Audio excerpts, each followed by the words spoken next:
నమస్తే, welcome to editor analysis. జోగి కుటుంబ వ్యవహారం అండి రోజుకో మలుపు తిరుగుతున్నది. నిన్నే మనం మాట్లాడుకున్నాం. జోగి రమేష్ పాపం చాలా ఆవేదన వ్యక్తం చేస్తున్నారు. సరే, ఏదైనా లోపాలు ఇబ్బందులు ఆ కుటుంబంలో ఉంటే దాన్ని ఏదో బహిరంగంగా చేసి ప్రపంచంలో ఎక్కడా లేనటువంటిగా ఒకరిని కారణం చేయడం మంచిది కాదు. సో కర్మ రిపీట్స్ అంటారు చూసారా. ఒకప్పుడు మనం ఏమేమి అన్నామో ఈ కాలంలో ఇప్పుడు అనిపించిపోతామంట. సరే, నేను విఫలంగా చెప్పాను. సరే, ఇప్పుడు ఆ విషయం మళ్ళీ ప్రస్తావన అనేది. కానీ ఇప్పుడు ఏమైంది, ఇప్పటి వరకు కూడా సైలెంట్గా బాహ్య ప్రపంచానికి వెలుగులోకి రాకుండా మాట్లాడకుండా ఉన్న మేఘన గల విప్పారు. సుదీర్ఘమైన మీడియా సమావేశం పెట్టారు. అసలు నిన్న ఆయన ఎందుకు పెట్టినట్టు, మళ్ళీ ఈవిడ్ని ఎందుకు అందులోకి లాగినట్టు, ఏవైనా ఉంటే లోపాలో ఇబ్బందులో ఇంకొకటో లేకపోతే వేరే అంశాలు ఉంటే వాళ్ళు సెటరేట్ చేసుకుంటే సరిపోద్ది. అది చేయలేదు. ఇక్కడ మీడియాలకు వచ్చి మాట్లాడుకుంటున్నారు. ఆవిడేమంటుంది, రచ్చకెక్కిన ఫ్యామిలీ పంచాయతీ. అది మొదటి నుంచి మనం అనుకుంటున్నాం.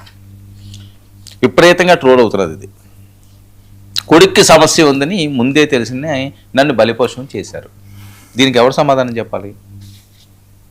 నెక్స్ట్ ఆవిడని ఏదో చాలా చిత్రహింసలు పెట్టారట. చంపేస్తారా? ఆయనేమో గోరుముద్దలు పెట్టి కూతురులా చూసుకున్నాం అంటున్నాడు. గోరుముద్దలు పెట్టలేదు, నాకు విషం ముద్దలు పెట్టావని ఆవిడ అంటారు. అసలు ఎటువైపు తీసుకువెళ్తున్నారు రాజకీయాల్ని? సరే, ఆయన ఏమంటాడు, ఇది రాజకీయ రంగు పులుముతున్నారు, వసంత కృష్ణ ప్రసాద్ని వెళ్ళి ఆవిడ కలిసింది అంటున్నారు. ఈవిడేమంటున్నది, నీ దగ్గర ఒక వీడియో ఉన్నదేమో మామ, కృష్ణప్రసాద్ దగ్గర గారికి నేను చాలాసార్లు వెళ్ళాను, నా గోడ ఎవరెవరు చెప్పుకోవాలి కదా. అప్పుడు మీ ఇంట్లో సమస్యను, మన ఇంట్లో ఒక సమస్య ఉందండి, అది మనం తీర్చకపోతే ఎవరు తీర్చాలి? ఖచ్చితంగా పక్కింటోడి దగ్గరికి వెళ్తారు, లేకపోతే ఇంకోటి దగ్గరికి వెళ్ళి ఆశ్రయిస్తారు, లేకపోతే ఎవరో పెద్ద మనుషుల దగ్గరికి వెళ్తారు. వసంత కృష్ణ ప్రసాద్ గారి దగ్గరికే కాదట, సజ్జల రామకృష్ణారెడ్డి గారి దగ్గర కూడా ఆవిడ వెళ్ళేవని చెప్తున్నది. ఆయన కూడా కలిసేవని చెప్తున్నది. జగనన్న దగ్గరికి కూడా వెళ్ళడానికి మేము ట్రై చేసామని చెప్తున్నది జోగి రమేష్ గారు. ఎందుకు వచ్చింది ఇది? ఎందుకు వెళ్లాల్సి వచ్చింది ఆవిడ? మనం సాల్వ్ చేయలేదు, మనం పట్టించుకోలేదు దాన్ని, అంశాన్ని. ఇదే కదా ఆవిడ అదే ఆవేదన. ఇంతవరకు రావడానికి కారణం ఏంటండి? మీరు కదా. 2 నెలల్లోనే డైవర్స్ చేసేద్దామని చెప్పి కోర్టును ఆశ్రయించారట. అదేంటి? అదేం తత్వం? 2 నెలల్లో డైవర్స్. ఆ పిల్లల వయసు ఎంత, ఆవిడ జీవితం ఎంత, మీ అబ్బాయి వయసు ఏంటి, మీ అబ్బాయి జీవితం ఏంటి? అదనోపకట్నం కోసం మరి మీ భార్య గారు ఆవిడేదో వేధించారని చెప్తున్నారు. ఇవన్నీ ఎందుకు బయటికి రావాలి? ఒకటే పాయింట్ అండి ఇందులోని. మీరు పెద్దలు కూర్చుని మీ ఇంట్లో గుట్టుని మీరు తలుపులు బార్లా తెరిచి బయటకు వదిలారు. ఎవ్వరు మీ తలుపులు తట్టలేదే. ఏ మీడియాలో మీరు తలుపులు తట్టారా? జోగి రమేష్ గారి ఇంట్లో ఏమున్నదని డోర్ చూసారా? ఎవరైనా సీసీ కెమెరాలో పెట్టారా? సీక్రెట్ ఆపరేషన్ చేశారా? ఏమీ లేదే. మీ అంతటి మీరే కదా స్వయంకృతాపరాధం అంటారు చూసారా, అది చేసుకున్నారు మీరు. ఎవరు చేశారు దీన్ని? ఎవరిని నిందిస్తారు మీరు? మీ ఇంట్లో అలా జరగకూడదు. నేను ఇప్పటికీ చెప్తున్నాను, మీ ఇంట్లో కాదండి, ఏ ఇంట్లోనే అలా జరగకూడదు.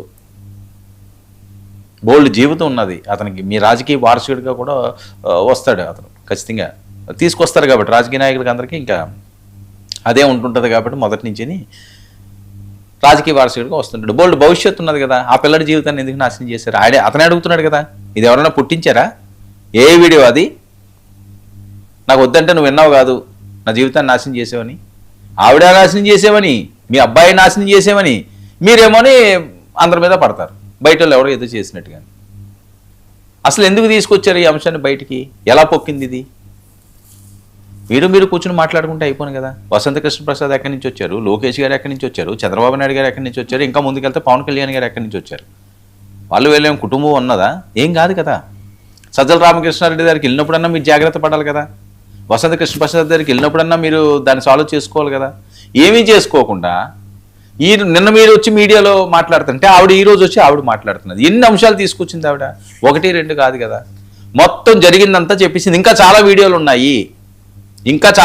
ఉన్నాయి, ఇవేమి ఒకటే కాదు, అవన్నీ కూడా నేను వెలుగులో తీసుకొస్తానంటాడు. ఎందుకు వచ్చింది ఇదంతా? అసలు ఆ పెళ్లి చేయనేలా, వాళ్ళిద్దరి మధ్యన సఖ్యత లేదని చెప్పనేలా, అసలు విషయం ఎక్కడున్నదో అది దాయనేలా, ఈ పరిస్థితి తెచ్చుకోనేలా? ఆవిడ బయట చాలా సీరియస్గా ఆవేదనతో ఆవిడ ఈరోజు సుదీర్ఘంగా మాట్లాడింది. ఆ బయట ప్లే చేయండి అమ్మా మేఘనా గారిది. కొడుకుకి ఉన్న ప్రాబ్లము ముందే అతనికి తెలిసే, ఖచ్చితంగా వాళ్ళ కుటుంబం మొత్తానికి తెలిసే నాకు ఈ పెళ్లి చేశారు. ఖచ్చితంగా అది నేను 100కి 100% చెప్పగలను. ముందుగానే ఎఫ్ఐఆర్లో క్లియర్గా పొందుపరిచాను. అవి 100కి 100% వాస్తవాలు. అండ్ దానికి సంబంధించిన ఎవిడెన్స్లు కూడా నేను ప్రతి ఒక్కటి కోర్టు వారికి ప్లస్ పోలీస్ స్టేషన్లో నేను సమర్పించాను. తొందరలోనే ఆ విషయాలకు సంబంధించిన నిజాలు కూడా మీకు తెలుస్తాయి, బయటపడతాయి. అదనపు కట్నము డబ్బులు తీసుకొని వస్తే నువ్వు హ్యాపీగా ఉంటావు, అతనికి ఇంకా మీరు విన్నట్టు నువ్వు అదే అతనికి ఫీలింగ్స్ వస్తాయి అనేలాంటి బాధాకరమైన విషయాలు మాట్లాడింది. ఒక ఆడదానిగా ఒక తల్లి స్థానంలో ఉండి అర్థం చేసుకుంటుందేమో, తనకు కూడా ఒక ఆడపిల్ల ఉంది కదా అని అనుకున్నాను. ఆమె తినిపించింది నాకు గోరు ముద్దల్లాగా లేవు, విషపు ముద్దలు. పెళ్ళికి ముందే అతని కొడుకు ప్రాబ్లం ఏంటో తెలిసి పెళ్ళి తర్వాత చాలా ప్లాన్డ్గా దీన్ని ప్లాన్ చేసి నన్ను అన్ని రకాలుగా ఇబ్బంది పెట్టి దీన్ని క్లోజ్ చేద్దామనే ఉద్దేశం వాళ్ళకి ఫస్ట్ నుంచే ఉంది. ఇది అండి మేఘన. ఇప్పుడు ఎవరిని నిందించాలి, ఎవరి గురించి మాట్లాడాలి, ఏం మాట్లాడాలి? అదనపు కట్నం తీసుకొస్తే అట ఇప్పుడు ఆవిడ చెప్పిన మాటలే కదా, ఇంక మాట్లాడకుండా ఎలా ఉంటారు? ఏ మీడియానా మాట్లాడకుండా ఎలా ఉంటారు? మీరు మాట్లాడకుండా ఉంటారా? వేరే వాళ్ళు ఎవరైనా ఈ రకంగా మీ అపోజిషన్ పొలిటీషియన్ వాళ్ళు అదే ఇంకోరు అనుకుంటూ ఉంటే వాళ్ళ గురించి మాట్లాడతాం. ఎవరిని మోయాల్సిన అవసరం అయితే మాకు లేదు. ఖచ్చితంగా వాళ్ళ గురించి మాట్లాడతాం, మాట్లాడాం కూడా, మాట్లాడే సందర్భాలు కూడా ఉన్నాయి. ఎవరు ఏం తప్పు చేస్తారో, ఎవరు ఏం జరుగుతుందో దాని మీద కలం విప్పుతాం. ఇప్పుడు ఆవిడ ఏమంటుంది, అదనపు కట్నం ఇస్తే ఆయన హ్యాపీగా ఈవిడితో కాపురం చేస్తాడట. ఏంటిది? ఏం మెసేజ్ ఇస్తున్నారు? ఏం చెప్పాలనుకుంటున్నారు? అది నిజం కాదని చెప్తారా రేపొచ్చి? అసలే ఇబ్బందుల్లో ఉండి కోట్ల కట్నం అని తీసుకున్నారట, కోట్లకు వచ్చేయిందంటే దానికి మీరేం చెప్తారు? నాకు బోల్డ్కి వచ్చేయిపోయింది నా పెళ్ళికి అంటాడు. అవదా? ఇరుపక్షాలు అవుతుంది. మీరైతే కట్నం ఇవ్వలేదు కదా, ఇచ్చున్నారా? ఆవిడకి ఏమి ఇచ్చారో చెప్పండి, లిస్ట్ పెట్టి తీసుకోండి. వాళ్ళతో ఏం తీసుకున్నారో వాళ్ళకి ఇచ్చేయండి. నేను బోల్డ్ డబ్బులు ఖర్చు పెట్టాను. మీరు మినిస్టర్ స్థాయి వ్యక్తి అండి, కొడుకు పెళ్లి అంగరంగ వైభవంగా చేయాలి కదా, ఆ బాధ్యత మీకు ఉన్నది. ఇంకా లెక్కలు వేసుకోవడం ఎందుకు? ఇప్పుడు ఇవి ఎందుకు ఈ పాయింట్ తీసుకొచ్చింది? అదనపు కట్నం ఇస్తే అతను సుఖంగా నీతో కలిసి ఉంటాడు.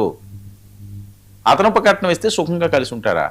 లేకపోతే సుఖంగా కలిసి ఉండడా భార్యతో భర్త?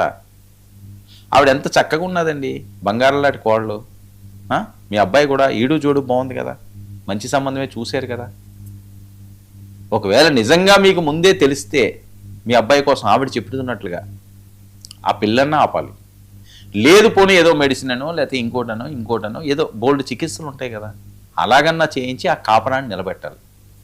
కానీ అర్ధాంతరంగా ఆ బంధాన్ని విడదీసేసి ఆవిని నరకయాతన పెట్టి ఆవిడే చెప్తున్నది కదా, వేధింపులు అంటే తీవ్ర వేధింపులు చేశారట, చంపేద్దామని చూశారంట. అది ఎవరు మాట్లాడారు ఇవన్నీ? మేఘనతో ఎవరైనా మాట్లాడించారా? ఎవరి జీవితాన్నన్నా వాళ్ళు నాశనం చేసుకుంటుందా ఏ పిల్లనని ఈ రకంగా రోడ్డెక్కి? రేపు ఆవిడ భవిష్యత్తు ఏంటి? ఎంత జీవితం ఉంది తనకి? ఏం సాధించింది ఆవిడ పెళ్లి చేసుకుంది? మీరేం సాధించారు ఆ పెళ్లి చేసి మీ అబ్బాయికి? కాస్త మనసుతో ఆలోచించండి. రాజకీయాలన్నీ పక్కన పెట్టండి, ఎప్పుడు ఉండివే. 29 ఎలక్షన్లు వచ్చినప్పుడు 28 నుంచో 28:30 నుంచో మొదలెట్టండి. మీకు నచ్చినట్టు చెయ్యండి, గెలండి, అధికారాలు చేపట్టండి, ఎవ్వడూ వద్దండు. కానీ మనకి మనస్సాక్షి అంటూ రాత్రి పడుకుండేటప్పుడు కంటి నిండా నిద్ర పట్టాలా? అరే నా కొడుకు ఇలా ఉంటే మనకి ఎక్కడ పడుతుంది నిద్ర? ఎందుకు ఇదన్నీ చేయాల్సి వచ్చింది? ఇది కదా ఆలోచించాలి. ఎంతసేపు ఎదటోడి మీద బురద వేయడమో, ఎదటోడి మీద రాయేయడమో ఇదే కార్యక్రమం అనుకుంటే ఇంకెక్కడికి వెళ్తాయి రాజకీయాలు? మన సొంత విషయం, మన కుటుంబ విషయం రోడ్డును పడినప్పుడు ఎదటోడు ఎవడో చేశాడు, లేదా ఎదట వాళ్ళ ఇళ్లలోకి వెళ్ళి మనం తొంగి చూస్తాం. నేను నిన్నే అన్నాను, పవన్ కళ్యాణ్ గారిని ఏ రకంగా మాట్లాడారండి, లోకేష్ గారిని ఏ రకంగా మాట్లాడారండి, చంద్రబాబు నాయుడు గారు ఏ రకంగా మాట్లాడారండి? మంచిది? అది మంచి మాటలా? వాళ్ళు మీ గురించి ఆ రకంగా మాట్లాడారా? ఏ జోగి అనో లేకపోతే ఇంకొకటనో మాట్లాడారా? చంద్రబాబు నాయుడు గారు, పవన్ కళ్యాణ్ గారు మాట్లాడారా మీ పేరెత్తి?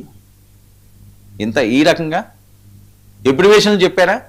కొన్ని లెటర్స్ తీసుకోండి, ఇదంటే ఇది, అదంటే అది, ఆ ఎబ్రివేషన్లు ఏమైనా చెప్పారా? ఇప్పటికైనా ఇది మీ ఇల్లు, మీ ఇంటికి సంబంధించిన అంశం. ఇంకా విడాకులు అవ్వలేదు కాబట్టి మీ ఇంటికి కోడలు అది. మీరు కూతురులా చూసుకుంటానన్నారు కదా, కూతురులా చూసుకుంటారో చూసుకోరో, చూసుకున్నారో లేదో ఆవిడికి సంబంధించిన అంశం. ఇంకా రోడ్డు ఎక్కకండి, దీని రాజకీయాలు చేయాలని చూడకండి. ఆ పిల్ల జీవితం నాశనం అయిపోయింది, మీ కొడుకు జీవితం కూడా అలాగే ఉంది. సరే మగరాయుడు కదా, మగోడు కదా అంటే వేరే రకంగా అవ్వచ్చు, కానీ ఇప్పుడు ఏం పెట్టారు? అతను దేనికి పనికిరాడు, అది కదా. ఇప్పుడు ఏం చేస్తారండి? ఎంత ఇబ్బందిగా, ఎంత పెయిన్ మీకు ఇది. ఆ పిల్లడు ప్రశాంతంగా బయట తిరగలడా? ఇంతవరకు ఎందుకు తెచ్చుకున్నారు? సరే మీకు తెలియాలని లేదు, మీకు తెలిసి చేయకపోవచ్చేమో, అది ఒక యాంగిల్. ఎందుకంటే పిల్లడికి అతను ఎలా ఉన్నాడో శారీరకంగా ఇంకో రోజుకి చెప్పుకుంటేనే ఏంటి, చెప్పుకోరు కదా, అతనికి తెలియదేమో, లేకపోతే ముందే జాగ్రత్త పడరేమో, బయటికి చెప్పలేకపోయాడేమో, చాలా చాలా ఉంటాయి ఇందులో. ఇది ఒకదానితో కన్క్లూడ్ అయ్యే విషయం కాదు. కానీ దీన్ని రచ్చతేసి రోడ్డు మీద పెట్టుకుని బహిరంగంగా కుటుంబాలని, ఇలాంటి అంశాలని, మహిళల అంశాలని, వీటిని ఎవరు పడితే వాళ్ళు ఇష్టం వచ్చినట్టుగా మాట్లాడుకునేలా చేసే అవకాశం మీరిచ్చారు. ఆ పిల్లకి న్యాయం చేయండి, ఆ పిల్లకి ముందు న్యాయం చేయండి.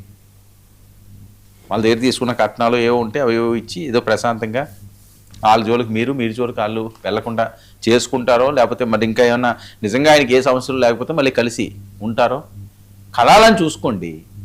విడగొట్టాలని చూసుకోండి. విడగొట్టడం ఎంతసేపు? ఒక కప్పు ఉంది, లేకపోతే ఒక గాజు గ్లాస్ ఉంది, ఎంతసేపు దాన్ని బద్దలు కొట్టడం? Seconds, with in seconds. ఆ గ్లాసు నువ్వు తయారు చేయాలంటే చేయగలవా?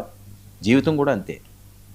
ఈరోజు రోడ్డును పెట్టుకున్నది మీరు. మీకు బాధ అనిపించినా, కష్టం అనిపించినా మనసుతో ఆలోచించండి, మానవత్వంతో ఆలోచించండి. అరే ఆ పిల్ల మన ఇంటి పిల్ల అయితే ఏంట్రా, నిజంగా మేఘన మీ ఇంటి కూతురు అయితే వేరే వాళ్ళ ఇంట్లో మీ ఇలాగే జరిగింది అంటే జోగి రమేష్ ఇలాగే ఉంటారా? లేకపోతే ఇంకొక ఎక్స్ ఇలాగే ఉంటారా? ఇంకొక వై ఇలాగే ఉంటారా? ఆవిడ ఇంకా చాలా సౌమ్యంగా చెప్తున్నది. మెజారిటీ పీపుల్ ఆవిడ వైపే మొగ్గు చూపిస్తున్నారు. సరే మీరు తప్ప రైట్ అన్నది నేనేమన్నా జడ్జిని కాదు, నేను డిసైడ్ చేయడానికి. జరిగిన అంశాలు మాత్రమే చెప్పే ప్రయత్నం ఇది. ఇప్పటికైనా సరే రాజకీయాలు పక్కన పెట్టండి, కుటుంబాలు ఒకటయ్యేలా చూసుకోండి, మంచిగా ముందుకు సాగండి. రోడ్డుకి ఎక్కి మహిళల జీవితాలతోటి ఆడుకునే విధంగా, మాట్లాడుకునే విధంగా మాత్రం చెయ్యొద్దు అన్నది మా విజ్ఞప్తి. మరి మీరు అది ఇంకతో ఇది ఆపుతారా? దీన్ని ఇంకా ముందుకు తీసుకెళ్తారా? ఇంకా ముందుకు తీసుకెళ్తారా? మీరు ఒక వీడియో రిలీజ్ చేసి, ఆ అమ్మాయి ఒక వీడియో రిలీజ్ చేసి, రేపు ఎప్పుడో మీ అబ్బాయి వచ్చి ఆయన ఒక వీడియో చూపించి, ఈ వీడియోలు రచ్చొద్దు. ఆవిడకి న్యాయం చేయడానికి చూడండి. ఏవైనా ఉంటే మీరు మాట్లాడుకోండి. రోడ్డు మీదకి ఎక్కి దీన్ని బహిరంగంగా ఒక ప్రదర్శనలు అయితే ఇప్పించొద్దు. ఇంకా మీ ఇష్టం ఏం చేసుకుంటారన్నది. ఇక మన